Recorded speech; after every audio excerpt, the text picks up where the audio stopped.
K.Short here. Welcome to another video where we're going to be talking about the reasons why we should live in a residence hall. Yes, I call it a residence hall because we live in residence halls. We don't live in dorms anymore. I know that the title of this video says dorms, but it's because everyone refers to it as dorms, and so I thought I'd catch your attention that way. But actually, a dorm is a place where back in the day, it was just a place where they ate and slept. As you can tell, if you're in college now or you're about to go into college, you'll be able to experience that the residence hall is more of a living community. It's a place where you get to bond with other people, you get to go to events, you get to go to activities, you have your resident assistant who's there a lot of the time there to support you, things like that. So that's why instead of calling your dorm a dorm, it's a residence hall. So go to your campus, be one of the smartest kids on campus and say, hey, I live in this residence hall. People are like, what are you talking about? It's like, well, it's not called a dorm anymore, it's called a residence hall, and you'll be 10 times smarter than a lot of your other peers. So anyways, here are the few reasons that I could think of on why we should live in a residence hall, or why I lived in a residence hall. And I wanted to make this video because since I am moving out for the first time, living in an apartment, this is the last residence hall I lived in, and it's very empty right now because exactly that, I'm moving out. And so I wanted to make this video and talk about my great experience that I had living on campus. And so if it sounds a little echoey or a little empty, it's because it is. And so I think it's really important to live on campus. And I'll give you my few reasons right now.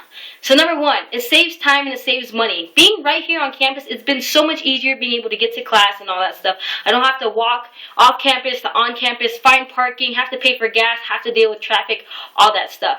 And so, and that saves money, the gas and the parking pass and all that stuff. Being able to live on campus, I didn't have to experience that. Number two, I feel more connected to resources, activities, events, exactly like we talked about. Because you have resident assistants who are here putting up flyers, putting up information to make sure that you feel connected to campus, that's all right here in the residence hall. That's not going to be in your apartment or the house that you're going to be living in.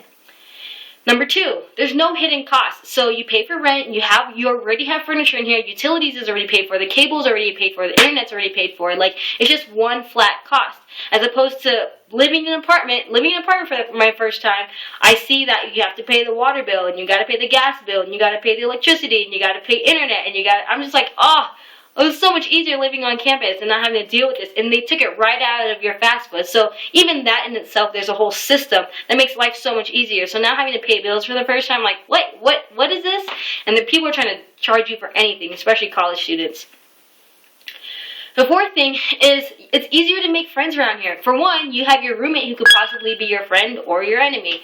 But regardless, they could definitely still be your friend. You have friends that live right across the hall, friends that live right next door to you, things like that. Just living in my apartment, like semi-living right now, the people next door to us, we don't talk to them, and like it's kind of sad. But here it's like you see people, you go in, you go out of the building, and you know people who work the front desk, things like that. It's just so much easier to make friends here, and I think that's really important when coming to college.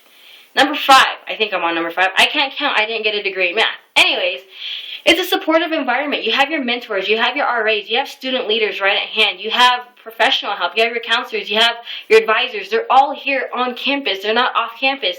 And the cool thing about living on campus is that there really is support almost 24/7, if not 24/7, because the resident assistants have to be on call too. So if there's anything that ever goes wrong, there's support somewhere on campus. Even as simple as walking home at night, like there's support for that. And so you don't have that living in an apartment, you don't have that living in a house. You take care of yourself and that's it.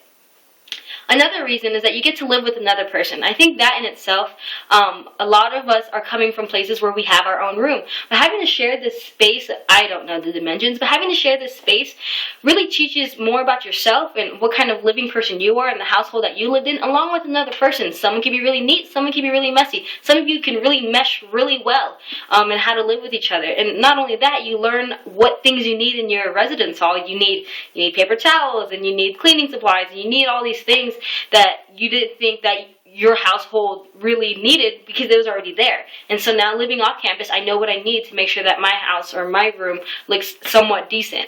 And so like I said, you live with another person, and that's something really important because you become more flexible, you become more patient, you become more understanding, you become more aware of other people's lifestyles and cultures, and I think that's really a huge thing. Like for myself, I lived with nothing but strangers because I knew living with strangers was going to teach me more than living with my friends. And so I took that risk, but it's been great ever since then. Actually, in this residence hall, I lived with a foreign exchange student from China. Now, let me tell you, that was an experience, my friends. That was an experience, and it's definitely something I'll never forget. So, it was really awesome. The next reason is that you don't accumulate that much stuff. Imagine if you lived in an apartment, imagine if you lived in a house, or however people figure it out off campus. This space is only so big. It can only hold so much stuff. And so you don't have to accumulate a lot of stuff. I think for us being humans, we feel the need to fill space. And so if you have a small space, it's easy to fill it. Even for myself, moving to an apartment, it's actually a little bit smaller than the residence hall. And I don't have a lot of stuff. I have a lot of stuff for one individual, but compared to someone who may have lived in an apartment their whole life and had to accumulate the pots and the pans and the knives and all that stuff, or everything that's in a kitchen, or living in a house, all of that stuff too, which is really nice. So I don't have that much stuff, and I'm actually, I could probably fit it all in my car and go wherever I wanted to. I think second to last thing is that you're more likely to graduate. I definitely graduated this past semester, and I know that a lot of my friends that I started my first year in college, the ones who stayed living in the residence halls are the ones I actually graduated with. Don't get me wrong, there are people with the exception who lived off campus, they enjoyed it more better, whatever the case, but I know that a lot of people that graduate are the people I lived in the residence hall with, that I saw every single day or that I saw every other day because we lived in the same residence hall. So if you want to graduate, one easy way to do so is living in a residence hall. Of course, doing your homework and talking to professors, all that other stuff. But living in a residence hall makes it so much easier to graduate because you have that support system around you. You have everything at your fingertips. And lastly, and very much lastly, I think living in a residence hall, you only get to do it once, 4 or 5 years, depending on how many victory laps you want to do, because there's nothing wrong with that. You're going to live off campus for the rest of your life. So make that sacrifice, enjoy it while you can, live on campus, and get the full college experience. Like I said, we're going to have our houses, we're going to have our apartments, we're going to be able to live with our families or whatever we choose to do with our lives for the rest of our lives. But college, it comes once, twice if you want to get another degree, but being 18 to 23 years old to live on campus, that's definitely an experience, and it's a growing experience. That living on campus, it's definitely something that needs to be done when you're in college. At least one semester. You can't knock it till you try, if you like it twice. So those are my reasons for living on campus. Like I said, this is the last residence hall I'll be living in, which is going to be really weird. But I think it did prepare me living in my apartment. And so, like I said, for all of those reasons, saves time, money, connected to resources. There's no hidden costs. You make new friends. It's a supportive environment. You get to live with another person and learn about them. You don't accumulate that much stuff, and you're more likely to graduate, and you're going to live off campus for the rest of your life. Those are definitely some awesome reasons why you should live on campus. So for all of you new first years coming into college, I say welcome, and make sure to live in as many residence halls as you can, because they all definitely have their own environment and their own culture. But other than that, this is K.Short, and I hope you enjoyed this video. If you have any questions about anything, I definitely have an answer for quite a few things, but not everything. We're all learning every day. So I'll talk to you all later. Bye.